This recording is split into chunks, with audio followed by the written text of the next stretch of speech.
ক্লাসে জানলার ধারে সিটে বসে রয়েছে, ঠিক এরকম সময় ক্লাস টিচার ক্লাসের ভেতর আসলো। গুড মর্নিং ক্লাস, আজকে নিউ এক্সচেঞ্জ স্টুডেন্ট আমাদের স্কুলে এসেছে। এই তুমি ভেতরে এসো। টাইম দেখলে একটা সুন্দর লম্বা চওড়া হ্যান্ডসাম দেখে ছিল ক্লাসের ভেতর আসলো এবং ক্লাস টিচারের পাশে এসে দাঁড়ালো। ক্লাসরুমের ভিতর যতজন স্টুডেন্ট ছিল সবাই জাঙ্কুকে দেখে পুরো মোহিত হয়ে গেল। ক্লাস এত চিৎকার চেঁচামেচি করে বন্ধ করো এবং আমার কথাটা চুপ করে শোনো। কি হলো আমাদের এই সেশনের নতুন এক্সচেঞ্জ স্টুডেন্ট? আচ্ছা তুমি ইন্ট্রোডাকশনটা দিলে ভালো হয়। জাঙ্কুক সোজা টানটানে রিল্যাক্সড দাঁড়িয়ে রয়েছে। আমি জিয়ান জাঙ্কুক, 17 বছর বয়স। তোমাদের সঙ্গে দেখা করে ভালো লাগলো। আশা করি আমরা সবাই মিলেমিশে একসাথে থাকতে পারবো ভবিষ্যতে। ভেরি গুড জাঙ্কুক, যাও গিয়ে তুমি ওই সিটে বসো। Thank you sir. জাঙ্কুক গিয়ে তাইয়াংয়ের পাশের সিটে বসলো। তাইয়াং বেশি কথা বলে না, চুপচাপ থেকে বেশিরভাগ সময়। আর তাইয়াংয়ের ক্লাসের বাকি স্টুডেন্টরাও তাইয়াংকে খুব একটা পছন্দ করে না। অ্যাকচুয়ালি তাইয়াং একটুখানি নার্ড টাইপস অফ ছেলে। জাঙ্কুক যেই না ওর সিটে গিয়ে বসলো, অমনি ক্লাসের সব স্টুডেন্টরা জাঙ্কুকের চারিদিকে এসে জড়ো হলো। কিন্তু 1 নম্বর গুন্ডা দলটার জাঙ্কুককে খুব ভালো লেগেছে। দলটা সোজা জাঙ্কুকের কাছে আসলো এবং জাঙ্কুককে ওদের দলের বস হওয়ার জন্য অফার করলো। জাঙ্কুক কোনো দ্বিধা করলো না। আগেই বুঝে গেছে দেখে যে ছেলেটা সুবিধার না। বাইরের দিক দিয়ে যতটাই ভদ্র মনে হয় না কেন, ভেতরের দিক দিয়ে ততটাই নোংরা। তাই আমি সিদ্ধান্ত নিয়েছি যে জাঙ্কুকের থেকে যতটা সম্ভব দূরে থাকবে। ক্লাস আজকের মতো তোমাদের ক্লাস এখানেই শেষ করলাম। পরের দিনের জন্য হোমওয়ার্কটা করে নিয়ে এসো। ক্লাস টিচার চলে যেতে না যেতেই জাঙ্কুক ওর সিট থেকে উঠে তাই আমি সামনের সিটের দিকে গিয়ে তাইয়ের দিকে ফিরে বসলো। হাই, আমি Jungkook, nice to meet you. তোমার নাম কি? জাঙ্কুক ওর হাতটা বাড়ালো তাইয়ের সাথে হ্যান্ডশেক করার জন্য। কিন্তু Taeyang, nice to meet you too. Taeyang জাঙ্কুকের সাথে হ্যান্ডশেক করলো না। তাতে কি হবে, এটা জাঙ্কুকের কোনো যায় আসে না। কিন্তু তাইয়াং ভালো নাম। আচ্ছা আমি বই আনতে যাচ্ছি, তুমি আমাদের সাথে চলো না। কামান জাঙ্কুক, ওকে ছাড়, ওর সঙ্গে কি যাবে? আমাদের ক্লাসে কেউ ওকে পছন্দ করে না, কেউ কথাও বলে আমার সাথে। আর কিরকম নোংরা জামা কাপড় পরেছে তাই মনে হচ্ছে জানো ও 1 সপ্তাহ পরে চান করেনি। তোমার কথার মধ্যে কথা বলছো কেন? আমি তোর সাথে কথা বলছি। আর তোমরা মানুষকে সম্মান দিতে শেখো। কোথায় হেল জাঙ্কুক, তুমি ওদের কথা মনে নিও না, ওরা তোমার সাথে ইয়ার্কি করছে। চলো তুমি আমার সাথে। যাওয়ার পথে একে অন্যের সঙ্গে গল্পগুজব করা হয়ে যাবে। কি বলো তাই? হ্যাঁ দেখো, কিছু মনে করো না, কিন্তু আমি যেতে পারবো না। হ্যাঁ যেতে পারবো না? কেন যেতে পারবো না? আমি ব্যস্ত। জাঙ্কুক ওর কাছ থেকে আর বেশি কিছু আশা করিস না, ও এরকমই। জাঙ্কুক রিজেক্টেড হওয়া খুবই অপছন্দ করে। বিরক্তি আর রাগে জাঙ্কুকের গলার কাছে সেগুলো যে পরিষ্কার ফুটেছে সেটা পরিষ্কারই বোঝা যাচ্ছে। জাঙ্কুকের ডান হাতটা ধাপে তাইয়াংয়ের টেবিলের উপর ফেললো। ঠিক আছে তাহলে পরে একসময় কথা হবে তাইয়াং। জাঙ্কুকের বন্ধু বান্ধব নিয়ে ক্লাস থেকে বেরিয়ে গেল। এরপরে আমরা লাঞ্চ টাইমে তাইয়াংকে একা একা একটা ক্যাফেটেরিয়ার বেঞ্চে বসে থাকতে দেখি। জাঙ্কুকের দলবল নিয়ে এসে তাইয়াংয়ের পাশে এসে বসলো এবং তাইয়াংয়ের ঘাড়েও হাতটা রাখলো। কি ব্যাপার তাইয়াং, তুমি একা একা ক্যাফেটেরিয়ায় বসে রয়েছো কেন আমরা থাকতে? আমি ভাবলাম আমরা সবাই একসাথে লাঞ্চ করবো। তাইয়াংয়ের টিফিন বক্স আমার ব্যাগ থেকে বের করছে না। জাঙ্কুক এটা লক্ষ্য করলো। ও তো তুমি বাইরে থেকে খাবার নিয়ে এসছো? কি এনেছো তাইয়াং, আমাদেরকেও দেখাও। তাইয়াংয়ের টিফিন বক্সে শক্ত করে ধরে রয়েছে। তাইয়াং তুই শুনতে পাচ্ছিস না জাঙ্কুক কি বলছে? কানে কানে কথা যাচ্ছে না তোর? না আমি কথা বলছি তো, দেখিস না ছেলেটা অলরেডি কত ভয় পেয়ে রয়েছে তোদের জন্য। তুমি ওদের কথায় কান দিও না, আমরা তো সবাই ফ্রেন্ডস তাই না? এখন তুমি তোমার টিফিন বক্সটা খোলা দেখি। কিন্তু ভালো করেই বুঝতে পারছি যে ছেলেটা যত ভালো করে নাটক করছে না কেন ততটা ভালো ছেলেটা না। তাইয়াং টিফিন বক্সটা খোলো। তাইয়াং টিফিন বক্সটা শক্ত করে ধরে রয়েছে। জাঙ্কুক তাইয়াংয়ের হাত থেকে টিফিন বক্সটা টেনে নিল। কিন্তু তাইয়াং টিফিন বক্সটা খুলে খুব একটা খুশি হলো না। এই কি শুধু 3টি কিউট? জাঙ্কুক তাইয়াংকে টিফিন বক্সটা ফেরত দিয়ে দিল। ওর মতো গরিব ছেলের কাছ থেকে আর কি বা আশা করা যায়? তাইয়াং এত কম খেলে হবে? এটা হলো আমাদের বারান্ত শরীর, এই সময় আমাদের বেশি করে খেতে হয়। চিন্তা করো না তাইয়াং, এবার থেকে আমরা সবাই তোমাকে লাঞ্চ কিনে দেবো। হ্যাঁ, ভিখারিকে যেরকম ভিক্ষা দান করা হয় সেরকম ভাবে। তোমাদের এত কিছু করার কোনো দরকার নেই। আমি কি তোমাদেরকে বলেছি আমাকে লাঞ্চ কিনে দেওয়ার জন্য? তোমাদের সবার যদি আমার সঙ্গে মিশতে এত অসুবিধা হয় তাহলে প্লিজ আমার সাথে মিশো না। তোমরা কেন আমার সাথে জোর করে মিশে এরকম খারাপ খারাপ কথা বলছো আমাকে? ও বাবা, ছেলের মুখ থেকে ফুল ফুটছে। তুমি ওদের কথা তো মনে নিও না। যাই হোক তাই অন্য কথা বলা যাক। তো তুমি ওইখানটা কি করছো? আমার টেস্ট আছে তাই আমি পড়াশোনা করবো। ওহ কামান, তাই আমাদের সবার টেস্ট আছে। পড়াশোনার আইডিয়াটা খুব খারাপ লাগছে না। কি বলিস আইয়ান? পড়াশোনাটা আরো ভালো জিনিস তাইয়াং, তাই না? আমরা সবাই মিলে একসাথে তাহলে ওইখানটা পড়াশোনা করতে পারি। জাঙ্কুক এই আইডিয়াটাকে যেন আমি কিরকম সাপোর্ট করতে পারছি না। তোরা না পারলে না পারবি, আমি আর তাইয়াং করবো। কি তাই না? আর আমি অঙ্কে খুব ভালো তাইয়াং। তো অঙ্কে যদি কোনো অসুবিধা হয় তাহলে আমি তোমাকে সেটা সলভ করে দিতে পারবো। একটা কাজ করি, আজকে স্কুল শেষ হওয়ার পর আমরা দুজনে একসাথে পড়বো, ঠিক আছে? না, কোনো দরকার নেই, আমি একা একাই ভালো পড়তে পারি, আমি অন্য কারোর সাথে পড়তে পারি না একসাথে। আর তুমি বুঝতে পারছো না তাই, আমি খুব ভালো পড়াশোনায়, আমি আমার আগের স্কুলে খুব ভালো নাম্বার তুলতাম। আমি বলছি তো জাঙ্কুক যে আমার লাগবে না, কেন বিরক্ত করছো বারবার এক কথা বলে? তাই আমি টাকা নেবো না, বললাম তো না জাঙ্কুক। জাঙ্কুকটা তেহামের মাথার চুলটা মুঠো করে ধরলো। তেহাম ব্যথাচ্ছ তো ওর মুখ থেকে আহ বের করলো। তেহাম ভালো করে কথা বললে তুমি বুঝতে পারো না তাই না? চোখ থেকে জল বের করবে না, চোখ থেকে যেন এক ফোঁটাও জল না বেরোয়। স্কুল ছুটির পর রেডি থেকো। ওকে, গুড বাই। চল ওয়াশরুমে যাই। বাহ জাঙ্কুক, জানতাম না তুই এত কুল। চলো আর একবারের মতো তেহামের দিকে তাকালো। কুলের তোরা দেখলেই বাকি, এটা তো জাস্ট ট্রায়াল ছিল। জাঙ্কুকের দল বাড়ি ওখান দিয়ে চলে গেল। তুই একবারই ওর মুখের মধ্যে তিনখানা কিম্পাক ভরে দিল।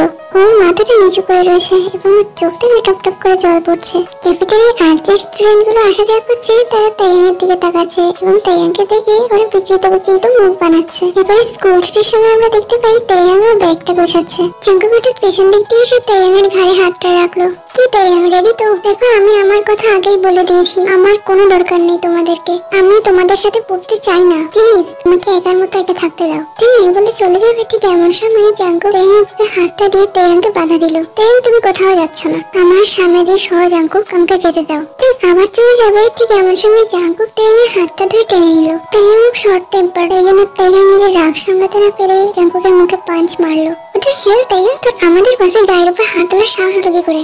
জাঙ্কুকের ঠোঁটের পাশ থেকে ওর হাতের বুড়ো আঙুলটা দিয়ে রক্ত মুছতে মুছতে বলল, ওয়েল ডান তাইয়ান, ওয়েল ডান। তো তুমি ভায়োলেন্স চুজ করলে। ঠিক, আমার মনটা না একটু বড্ড বেশি ভালো, এই জন্য মানুষ আমার কাছ থেকে যা চায় না আমি তাকে তাই দেই। আর কুকুরটা তো মেরেই হয়, তাদেরকে তো আর ইগনোর করা যায় না তাই না? তাই আজকে আমার সামনে কুকুরটাকে একটু যত্ন করতে হবে। যখন দলের বাকিদেরকেও হাত দিয়ে ইশারা করলো, দলের সবাই এসে তাইয়ানের হাত দুটো চেপে ধরলো। কি করছো, কি? ছাড়ো আমাকে। তোরা আগে যা, আমি তোদের পরে আসছি। স্কুল হল এখন পুরো খালি। জাঙ্কুকের সাঙ্গপাঙ্গরা তাইয়ানের হাত ধরে তাইয়ানকে জোর করে টানতে টানতে হলের মধ্যে দিয়ে নিয়ে যাচ্ছে। দিকে তাইয়ানের চিৎকার পুরো হলে ছড়িয়ে পড়েছে। জাঙ্কুক ওর পকেটে হাত রেখে সিটি বাজাতে বাজাতে ওর দলকে ফলো করছে। জাঙ্কুকের সাঙ্গপাঙ্গরা তাইয়ানকে ওদের ডেকে নিয়ে আসছে। তাইয়ানকে ওরা ছুঁড়ে মাটিতে ফেলে দিল। অপর দিক থেকে জাঙ্কুকের ইলেকট্রিক সিগারেটটা ফুটতে ফুটতে ধীরে ধীরে রুমের ভেতর ঢুকছে। জাঙ্কুক একটা চেয়ারটা নিয়ে এসে তাইয়ানের সামনে বসলো। তাইয়ান মাটি থেকে উঠবে এরকম সময় জাঙ্কুক তাইয়ানের পেটে পা দিয়ে তাইয়ানকে আবার শুইয়ে দিল। প্লিজ জাঙ্কুক, প্লিজ, তুমি আমার সাথে এরকম কেন করছো? আর জামা খোল, আজকে সত্যি যেন কেমন একটা আসল মজা আসছে। জাঙ্কুকের সাঙ্গপাঙ্গরা তাইয়ানের গা দিয়ে ওর সব জামা কাপড় ছিঁড়ে ফেললো। জাঙ্কুক, তোমরা কি স্কুলে এইসব করেছো না? আসো, প্লিজ এইসব বন্ধ করো। জাঙ্কুক ওর পা দিয়ে তাইয়ানের প্রাইভেট পার্ট চেপে দিল। আমি ফ্রি জ্ঞান দিই না, তো তোমার ফ্রি জ্ঞান তোমার কাছেই রাখো। প্লিজ জাঙ্কুক, আমাকে ছেড়ে দাও, আমার লাগছে। সেটা তোমার আমাকে হাত আগে ভাবার কথা ছিল। জাঙ্কুক, আমি আর এরকম করবো না, প্লিজ আমাকে যেতে দাও। আমি কখনো তোমাকে আমার মুখও দেখাবো না। তুমি আমার আশেপাশে থাকবা কিনা সেটা তুমি ডিসাইড করা, তাই না? সেটা আমি ডিসাইড করবো। আর যাবাই বা কোথায়, সেই তো তোমার স্কুলেই আসতে হবে তাই না? যাই হোক, এবার আমি তো তোমাকে এখানে ছেড়ে দিলাম, এর পরের বার এই শাস্তির কথাটা মাথায় রেখো। চল তোরা সবাই এবার। তারা ওগুলো বাড়ি যাবো কি করে? ওকেও জামাগুলো দিয়ে দে। এমা, তোর জামা এগুলো তো ছেঁড়া, আমি এরপরে বাড়ি যাবো কি করে? তুমি কিভাবে কেমন করে বাড়ি যাবা সেটা কি আমার চিন্তার কারণ? যাই হোক তেমন গুড লাক তোমার বাড়ি যাওয়া নিয়ে। জাঙ্কুকে ওই অবস্থায় ফেলে রেখে দলবল নিয়ে ওইখান দিয়ে চলে গেল। জাঙ্কুকের দলবল নিয়ে এসে ট্রেন থেকে বেরিয়ে স্কুল থেকে বেরোবে এরকম সময় জাঙ্কুক কয়েকদল মেয়েদেরকে ওর দিকে আসতে দেখলো। Hey girls! Hello, nice to meet you. আমি Jungkook. Nice to meet you too. I'm Lisa. Jungkook, ও আমাদের স্কুলের গার্ল ক্রাশ। বলছিলাম যে জাঙ্কুক, আমরা কি একটা ব্লাইন্ড ডেটে যেতে পারি? ব্লাইন্ড ডেট শব্দটা খারাপ দেখাচ্ছে না। আরে লিজা, তুই ওমিয়ামের সাথে ডেট করছিস না? না, মানে ওমিয়ামের সঙ্গে আজকে সকালেই আমার ব্রেকআপ হয়ে গেছে। আরে বাপরে লিজা, তোর তো ফ্রিকোয়েন্টলি ব্রেকআপ হচ্ছে। ফার্স্ট ইজ জ্যাকসন আর এখন ওমিয়ামও। আরে এসব করে ছাড়ো না। আর লিজা, কিছু হয়নি তাতে, এরকম হতে থাকে। আর যাই হোক, আমি তোমার সাথে ব্লাইন্ড ডেটে যেতে খুশি হব। দেখা যাক আমাদের ব্লাইন্ড ডেটটা রিয়েল ডেটে যদি পরিবর্তন হয় তাহলে আরো ভালো। ঠিক আছে, তাহলে আজকে রাতে। কিন্তু লিজা, তুই যে বলেছিস আমরা সবাই আজকে রাতে আমাদের বাড়িতে ডল পার্টি করব, কখন বলেছি? কেন বেশি শুনিস? ডোন্ট ওয়ারি গার্লস, তোমরা আমাদেরকে ইনভাইট করতে পারো তোমাদের ডল পার্টিতে। হ্যাঁ, আমরা ফ্রি আছি আজকে রাতে। কিন্তু জাঙ্কুক আর লিজা না থাকলে তো আমাদের মজা হবে না। সরি গার্লস, অন্য কোনো দিন। হ্যাঁ জাঙ্কুক, তাহলে কিন্তু এটা ফিক্স রইল। আজকে সন্ধ্যে 6টায় আমার বাড়িতে চলে এসো। তোরা ক্লাবে যাবি না? যাবো তো, জাঙ্কুক আমাকে পিক করতে আসবে বাড়িতে। কি বলে জাঙ্কুক, তাই না? ঠিক আছে, তাহলে দেখা হচ্ছে। এখন বাজে সন্ধ্যে 6টা। জাঙ্কুক লিজার বাড়ির দরজার সামনে দাঁড়িয়ে রয়েছে। লিজা এসে ওর বাড়ির দরজাটা খুললো। ও জাঙ্কুক, তুমি এসেছো? আমি তো এখন রেডি হতে পারলাম না। লিজা একটা মিনি স্কার্ট আর একটা ক্রপ টপ পরে রয়েছে। তুমি ভেতরে এসো না, আমি যতক্ষণ রেডি করতে না পারছি তুমি একটু সোফায় বসো। কোনো চিন্তা নেই লিজা, আরামসে ধীরে সুস্থে করো, আমার কাছে সারা রাত রয়েছে। জাঙ্কুক ঘরের ভিতরে আসলো। তাহলে তো কেমন লাগে জাঙ্কুক, ভাবলাম তোমার জন্য একটু হার্ড হবে যে কিভাবে সাজবো। আসলে কি বলতো, স্কুল থেকে এসে ঘুমিয়ে পড়েছিলাম, উঠতে দেরি হয়ে গেছে। কি বলছো কি? তোমাকে এখনই যে লাগছে মনে হচ্ছে তোমাকে খেয়ে নেই। ইস জাঙ্কুক, খারাপ খারাপ কথা বলছো তুমি। আমাদের রাতটা এখনো শুরু হলো না, তুমি খারাপ কথা বলতে শুরু করে দিলে। জাঙ্কুক, আমি রুমে আসো না, আমি ড্রেসটা পরবো, একটু হেল্প করে দাও না চেঞ্জ করতে। আরে ড্রেসের কি দরকার, যা পরে আছো সেটাই খুলে ফেলো না। ইস জাঙ্কুক, এসব কি বলছো, এত তাড়াতাড়ি? তো কি হয়েছে, আমরা কি শেষ পর্যন্ত এটাই করতাম না? ইন্টা এন্ড অফ দ্য ডে তো আমাদের এটাই করতে হবে, তাহলে দেরি করে করার থেকে এখনই করে দেই না। আমি জাঙ্কুক, তুমি তার সাথে ঠিক আছে, আসো আমার সাথে বেডরুমে আসো। এটা জাঙ্কুকের হাতটা ধরে জাঙ্কুককে ওর উপরের বেডরুমে নিয়ে গেল। দরজাটা ভালো করে লক করে দাও আর এই সবকটা জানলাও বন্ধ করে দাও। লিজা জাঙ্কুকের বলার মতো ওর ঘরের সব জানলা দরজা বন্ধ করে দিল। কোনো চিন্তা নেই জাঙ্কুক, আজকে পর মন বাড়াতে নেই। জাঙ্কুক লিজাকে ওর কোলে টেনে এলো এবং লিজাকে কিস করতে শুরু করলো। লিজা ওর রঙিন নখগুলো জাঙ্কুকের মাথার চুলে ঘুরাচ্ছে। জাঙ্কুক লিজাকে উপর করে বিছানায় শুইয়ে দিল। আসো জাঙ্কুক, আমি তোমার জামাটা খুলে দিচ্ছি। লিজা জাঙ্কুকের জামার বোতামগুলো খুলে ফেললো। 1 ঘন্টা পর আমরা দেখতেই পাই লিজার শরীরটা কাঁপছে। জাঙ্কুক লিজার শরীরের উপর দিয়ে উঠে পড়লো। জানতাম না যে তুমি এতটা কমজোরি। কোনো সন্দেহ নেই যে তোমার কাছে কোনো ছেলে 1 সপ্তাহের বেশি টেকে না। লিজার মুখে কোনো শব্দ বেরোচ্ছে না। জাঙ্কুক এটা দিয়ে খুবই ডিসগাস্টেড আর বিরক্ত বোধ করলো। না, এখন অনেক কাঁপাকাঁপি করেছো, নিজের জামাগুলো পরে নাও। আমাদের ঠিক এখানে শেষ হলো। আমাদের মধ্যে যে কোনো কিছু হয়েছে সেগুলো সব ভুলে যাও। জাঙ্কুকের জামা প্যান্ট পরে লিজার ঘর থেকে বেরিয়ে গেল। জাঙ্কুক একা একা রাস্তায় হাঁটছে আর ভাবছে এরপরে কি করবে। যেহেতু জাঙ্কুকের নাইট আউটটা একটু তাড়াতাড়ি শেষ হয়ে গেল, তাই জাঙ্কুক এখন খুব বোর ফিল করছে। ঠিক এমন সময় জাঙ্কুক তেয়াংকে একটা কনভেন্স স্টোরের মধ্যে দিয়ে বেরিয়ে আসতে দেখলো। তেয়াংকে দেখে জাঙ্কুকের মাথায় একটা দুষ্ট বুদ্ধি আসলো। জাঙ্কুক হঠাৎ তেয়াংয়ের সামনে চলে আসলো। তো আপনি বাড়িতে পৌঁছতে সক্ষম হয়েছে? দেখি তো, নতুন জামা কাপড়ে পরা হয়ে গেছে। তেয়াং জাঙ্কুককে ইগনোর করার পাশ কাটিয়ে চলে যাবে, এরকম সময় জাঙ্কুক তেয়াংয়ের হাতটা টেনে ধরলো। দাঁড়া, কোথায় যাচ্ছ? আমি কোথায় যাচ্ছি সেটাকে আমি তোমাকে বলে যাবো নাকি? হঠাৎ ভাবলো তেয়াং, তোমাকে দেখে মনে হচ্ছে তুমি এখনই আমার বুকে ছুরি কুপ্পা। জাঙ্কুক, তুই আমার সঙ্গে যা করেছিস তারপরে আমার সঙ্গে ফর্মাল হওয়ার কোনো প্রশ্নই আসে না। একটা কথা শুনে রাখ জাঙ্কুক, তুই এটাকে ওয়ার্নিং হিসেবেও নিতে পারিস। আমার থেকে না দূরেই থাক। আজকে তুই আমাকে যেরকম ভাবে তোর বন্ধু বান্ধবের সাথে ইনসাল্ট আর অ্যাসল্ট করলি, তারপরে তুই এটা ভেবে বসে থাকিস না যে আমি তোকে ছেড়ে কথা বলবো। আমি কিন্তু কমজোরি ছিল না, আমি কিন্তু এর বিরুদ্ধে আওয়াজ অবশ্যই তুলবো। জাঙ্কুক রাগের চোটে তেয়াংয়ের জামার কলার মুঠো করে ধরলো। মুখ সামলে কথা বল তেয়াং। জাঙ্কুক, তুই আবার মারবি আমাকে? মা, আমরা রাস্তার মাঝখানে দাঁড়িয়ে রয়েছি, সবাই দেখুক, আমার কাজটা তো আরো সহজ হয়ে যাবে। কিসের তুমকি দেখছিস তেয়াং? লোকের তুমকি দেখছিস? দেখুক কি করবে ওরা। ফর ইউর কাইন্ড ইনফরমেশন, আমি তোকে জানিয়ে দিই, আমার বাপ এই চত্বরের নেতা। আমি চাইলে তোকে এই রাস্তার মাঝখানে মার্ডার করে দিতে পারি। জাঙ্কুক পকেট থেকে ফোনটা বের করে ওর ফটো গ্যালারিটা খুলে দেখালো তেয়াংকে। এইসব কি জাঙ্কুক? আমার জন্য তোর ফোনে কি করে? শুধু ছবি না, তোর পুরো ডিটেলস আমার কাছে রয়েছে, তোর ফ্যামিলি ইনফরমেশন আমার কাছে রয়েছে, আর তোর ঠাম্মা রয়েছে না তেয়াং? আমি তো শুনেছি আমার ক্যান্সার। তবে এটাও শুনেছি যে তোর বাবা মা অনেক লাখ টাকা লোন করে দিয়ে সম্পদ দিয়েছে। আরে তেয়াং, তোমার কাছে কত বড় দায়িত্ব। কতদিন এরকম ভাবে চালাবা তুমি?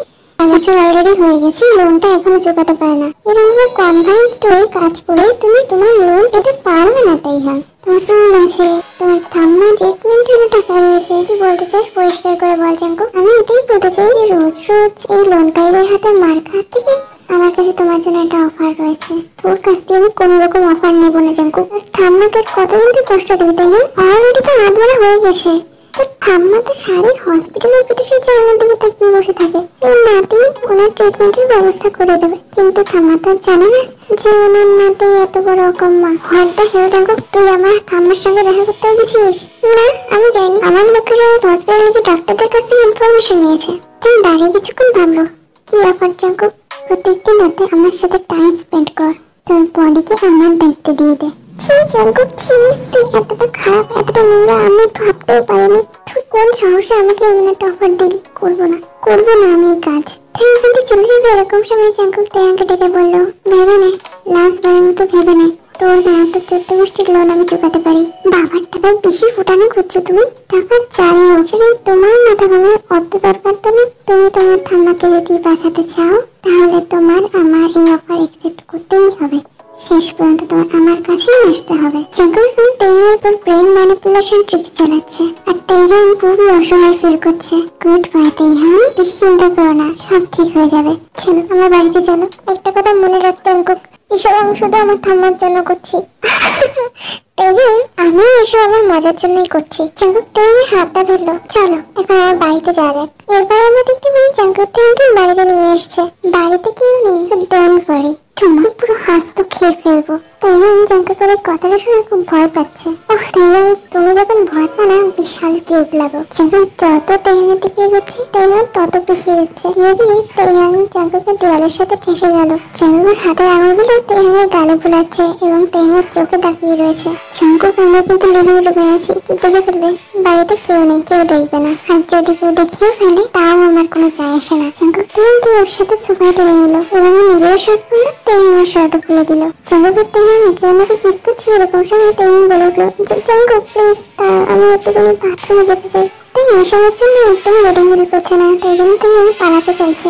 তেইহান, তোমার এখনই কেন বাথরুমে যেতে হবে? আমি একটু শাওয়ার নিতে চাই, তুমি আমাকে বলছো আমি তাড়াতাড়ি চলে আসবো। ওকে ফাইন, যখন তুমি বেশি দেরি করবে না। জাঙ্কুকের রুমে এসে তেইহানের বাথরুমটাকে নিজের দিকে লক করতে ভুলে গেল। এরপরে 1 ঘন্টা পর আমরা দেখতে পাই তেইহান এখানে জাঙ্কুকের বাথরুমের ভেতর রয়েছে এবং ও শাওয়ারের তলায় বসে রয়েছে। শাওয়ার থেকে বেরোনো জল পুরো তেইহানের গাকে ভিজিয়ে দিয়েছে। কেন হলো আমি রাজি এই কাজে? এখন কি করবো? আমি করতে চাই না এটা, আমি এখন দিয়ে বেরোতে চাই। তেইহানটা বিলকুল তেইহানের পিছনে দাঁড়িয়ে রয়েছে।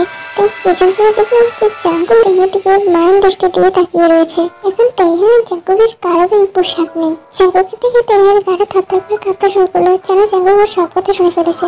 এরপরে আমরা দেখতে পাই জাঙ্কুক তেইহানকে একাতে তুলে বিছানায় নিয়ে এসে ছুটে ফেললো আর তেইহানের উপর চড়ে বসলো। তেইহান, তোকে আমি কোথাও পালাতে দেবো না, তুই শুধু আমার। তোর মুখ থেকে শুধু আমার নাম বেরোবে, এই জীবন জাঙ্কুকের নাম। জাঙ্কুক তেইহানের গলায় কামড় দিল এবং ধীরে ধীরে জাঙ্কুকের কাঁধে, পেটে এবং থাইতে নেমে আসলো। এখন ঘরটা শুধু দুজন মানুষের দীর্ঘ নিঃশ্বাস এবং তেইহানের চিৎকারে ভরা। এরকম ভাবে সারা রাত কেটে গেল। এর পরের দিন সকালে আমরা দেখতে পাই জাঙ্কুক তেইহানের আগে উঠেছে। তাই ও শাওয়ার করতে গিয়ে বাথরুম থেকে বেরিয়ে এসে দেখি তেইহান তখনও ওঠেনি। জাঙ্কুক তেইহানের উপর সারা রাত যে অত্যাচার করেছে তাতে তেইহানের গাটা খুব যন্ত্রণা করছে। তাই তেইহান চাদর মতো গুটি গুটি হয়ে শুয়ে রয়েছে। এখনো ঘুম থেকে উঠিনি? কখন ঘুম থেকে উঠবা? মেয়েদের মতো কান্নাকাটি করে বন্ধ করো। এমন ভাব করছে যেন তোমার পুরো দুনিয়ায় শেষ হয়ে গেছে। তেইহানের মুখ থেকে কোনো সাহস শব্দ পাওয়া যাচ্ছে না। রাতে তেইহান ঠিক মতো ঘুমাতে পারেনি, তাই খুব দুর্বল বোধ করছে। তোমাকে কিন্তু আমি উঠতে বলেছি তেইহান, কালকে রাতে তো শুধু তোমাকে আমি জ্বালা ধরিয়েছি, পরের বার তোমাকে আগুন ধরিয়ে দেবো। এই বলে জাঙ্কুক আবার ওয়াশরুমের ভিতর চলে গেল এবং ও জামা কাপড় চেঞ্জ করে এসে দেখলো তখনও তেইহান ঘুম থেকে ওঠেনি। জাঙ্কুক নিচে গিয়ে রান্নাঘরের ফ্রিজ থেকে আইস প্যাক এবং ফার্স্ট এড বক্স নিয়ে আসলো। জাঙ্কুক তেইহানের শরীরের প্রতি একটানে চাদর সরিয়ে ফেললো। শুয়ে থাকলে ব্যথা কমে না, বুঝেছিস তেইহান? কিছু ব্যথা কমাতে গেলে আদর লাগে, সেটা কেশে আদর না, রোমান্টিক আদর, যেটা এখন আমি তোকে দেবো। জাঙ্কুক বিছানার এক পাশে গিয়ে বসলো। জাঙ্কুক তেইহানের শরীরের কাটা জায়গাগুলোতে ওষুধ লাগিয়ে দিল এবং আইস প্যাকের মধ্যে থেকে একটু করে বরফ ওর মুখের মধ্যে নিয়ে তেইহানের গায়ে বুলাতে শুরু করলো। বরফের ঠান্ডা ছোঁয়া এবং জাঙ্কুকের ঠোঁটের স্পর্শ, এই দুটো মিলিয়ে তেইহানের শরীরে যেন একটা অন্যরকমই অনুভূতির সৃষ্টি হলো। তেইহানের ঠোঁটের ফাঁক থেকে ছোট ছোট কান্নার আওয়াজ বেরোচ্ছে। জানা জাঙ্কুক যত না তেইহানের ট্রিটমেন্ট করছে তার থেকে বেশি তেইহানের উপর রোমান্টিক ভাবে অত্যাচার করছে। 10 মিনিট ধরে এখন চলতো। এরপরে জাঙ্কুক উঠে দাঁড়ালো। না, তোমাকে ওষুধ লাগিয়ে দিয়েছি, তুমি শাওয়ার করে ব্রেকফাস্ট করতে চলে এসো নিচে। এরপরে আমরা দেখতে পাই তেইহান চান টান করে এসে নিচে এসে দেখে একটা বয়স্ক মতো মহিলা রান্নাঘরে কাজ করছে। আসো বাবা আসো, খেতে বসো। রাতে ঠিকঠাক ঘুম হয়েছে তো? কোনো অসুবিধা হয়নি তো? জাঙ্কুক এসে চেয়ারে বসলো এবং তাইয়াং জাঙ্কুকের দিকে তাকালো। উনি হলো আমার ন্যানি। ছোটবেলা থেকে আমাকে উনি মানুষ করেছে। বাবা মা বাড়ি থাকেনি তো কি, উনি আমাকে কখনোই বুঝতে দেননি যে বাবা মার অভাবটা কি। শোনো ছেলে আমার, তুই তো আমার নাটের মতো হোস। আমার তো ছেলেও নেই কেউ নেই, তবে আমি আমার সবগুলো মানি। তো বাবা তোমার নাম কি? আমার নাম তেইহাং। আপনার সঙ্গে দেখা করে ভালো লাগলো। খুব সুন্দর নাম, দেখতেও মিষ্টি, নামটাও মিষ্টি। তো তোমরা দুজন কালকে রাতে ঠিক মতো পড়াশোনা করেছো তো, নাকি শুধু খেলাধুলাই করেছো? থ্যাংক ইউ বলবো তো ভেবে নেবে। একবার চাকরির দিকে দেখাচ্ছে, একবার নিজের খাবারের দিকে দেখাচ্ছে। খুব মিষ্টি ছেলে, না খেয়ে নাও। খাওয়া দাওয়ার পর আমরা দেখতে পাই যে তেইহাং জাঙ্কুকের বেডরুমে গেছে। জাঙ্কুক ওর ব্যাগটা গুছাচ্ছে এবং কোনো কথার উত্তর দিল না। জাঙ্কুক তুই যা যা বলেছিলিস আমি সব করেছি, এখন আমার ঠাম্মার ট্রিটমেন্টের টাকা চাই আমি। জাঙ্কু কিছু না বলে ঘর থেকে বেরিয়ে গেল। স্কুলে এসে জাঙ্কু আমাকে কোনো রকম বিরক্ত করেনি আর কোনো কথাও বলেনি। তেহানের মাথায় শুধু টাকার চিন্তাটা ঘুরে বেড়াচ্ছে, জাঙ্কু যেন তেহানকে ঠকিয়ে না দেয়। এরপর লাঞ্চ টাইমে আমরা দেখতে পাই তেহান জাঙ্কুকের পেছন পেছন ওয়াশরুমে গেছে।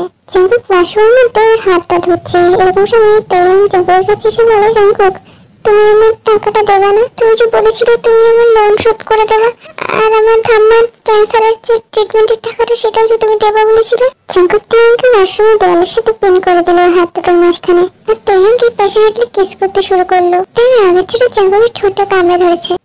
এটা হচ্ছে দেখি তেহান, আমি আমার টাকা চাই, আর না দিলে আমি তোকে আমার কাছে এক বিন্দু আসতে দেবো না। তেহান আমি কিন্তু রেগে যাচ্ছি, তোর যা খুশি হোক না কেন আমার কোনো যায় আসে না, আমি আমার টাকা চাই। আমি কোনো ফ্রিতে ইউজ করার জিনিস সব বুঝেছিস জাঙ্কুক? জাঙ্কুক ওয়াশরুম থেকে বেরিয়ে চলে গেল। এরপর জাঙ্কুককে লাইব্রেরি মনিটর বানানো হয়েছে। ছুটির সময় আমরা দেখতে পাই তেহান লাইব্রেরিতে জাঙ্কুকের কাছে গেছে। জাঙ্কুক লাইব্রেরিতে একটা বুক নিয়ে শেলফে গুছাচ্ছে। এমন সময় তেহান এসে জাঙ্কুককে বলে, জাঙ্কুক আমার টাকা চাই আমি এখনই। জাঙ্কুক তেহানের কথা কোনো উত্তর না দিয়ে লাইব্রেরি থেকে চুপচাপ ব্যাগটা নিয়ে চলে গেল। তেহান খুবই কষ্ট পাচ্ছে এখন, ওরকম মনে হচ্ছে আমি জাঙ্কুক ইউজ করে একটু ফেলে দিয়েছে। এরকম সময় তেহানের ফোনে একটা কল আসলো। তেহান ফোন কলটা রিসিভ করলো এবং শুনলো যে ওর হসপিটালের বিলটা পেমেন্ট হয়ে গেছে। তেহান খুব কনফিউজ হয়ে দৌড়ে হসপিটালে গেল এবং হসপিটালের কাউন্টারে এসে শুনলো যে সত্যি সত্যি ওর ঠাম্মার ক্যান্সারের ট্রিটমেন্টের সব টাকা পেমেন্ট হয়ে গেছে। ঠিক পেশেন্ট রুমে এসে দেখলো জাঙ্কুক ওর ঠাম্মাকে ফল খাইয়ে দিচ্ছে এবং ওর ঠাম্মা হেসে খেলে জাঙ্কুকের সাথে গল্প করছে। জাঙ্কুক আর তেহানের ঠাম্মাকে ওরকম অবস্থায় দেখে তেহানের মনটা কেন একটুখানি যেন থেমে গেল। ও বাবা, তেহান তুই এসেছিস? ওখানে দাঁড়িয়েছিস কেন বাবা? ভেতরে আয় আমার কাছে। যদি তোর বন্ধু আমার সাথে দেখা করতে এসছে, কতদিন আমার সাথে কেউ দেখা করতে আসেনি, খারাপ লাগতো। আমি জানতাম না যে আমার নাটকের এত ভালো বন্ধু আছে। আমাকে কি সুন্দর যত্ন করে দেখতে হয়, আমাকে আপেও পেটে দিল। তেহানের ঠাম্মা জাঙ্কুকের তেহানের হাত দুটো ধরলো।